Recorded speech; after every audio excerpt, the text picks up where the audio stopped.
lalo na mula sa mga dating nakatrabaho ng ina niya na sina Joey Gosenfiao at Celso Ad Castillo. Labing-siyam na siya noon. Pinakaiwas-iwasan niyang mag-artista, kaya nga nursing ang kinuha niya sa college eh. Pero karamihan ay di na doon. Muntik na rin siyang nasama sa software beauties na pinabibilangan ni Stars Emmanuel, Pepsi Paloma at Coca Narias. Hindi naman siya bagay na maging legal lady na kagaya nila Maricel Soriano, Suki Serna, iba pa. Kasagsagan noon ang mga bold movies, kaya pare-pareho ang mga alok sa kanyang papel. Hostess sa bar, punta sa kalye, inosenteng probinsyanang direy pagdating sa Manila. Lagi na lang may eksenang naliligo sa puso. May banyo naman, tsaka ang linis-linis na niya at 10 oras ng gabi. Ang mga linya ay laging katawan lang ang habol mo sa akin, o kaya wala kayong karapatang husgahan ako.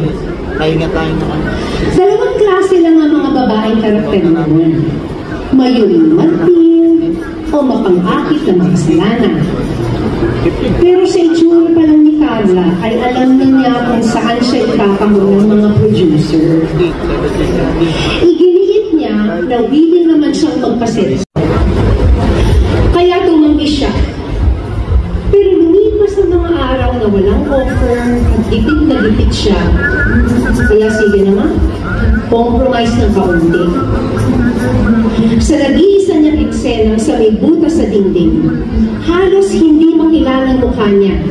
Pero ang katawan niya, maski balot sa damit ay halatang-halatang sexy pa rin. At ang isa namang eksena sa kaliwaan tayo, na extra pa rin siya, nasa background, nakapanty at bra, nagpapalamig sa harap ng bukas na refrigerator, ay nanakaw niyang eksena sa mga bida. Maski refrigerator, sabi nga ng isang kolumnista, kaya niyang tahimik. Sa mga susunod ng pelikula, ay tinanong na nila ang matagal na gustong itanong. Bayad ka bang magpakita? Sa simula, ang ipinakita na niya ay gilid ng suso. Hanggang sa naging buong suso na. Na para pang naglalaro sila ng bulagaan. Bayad ka ba? Sumunod nilang bantulot na tanong na ipakita ang hubad mo ito? Abay di nagtagal, payag ka bang ipakita ang lahat? Kaharap! Tumanggi na siya.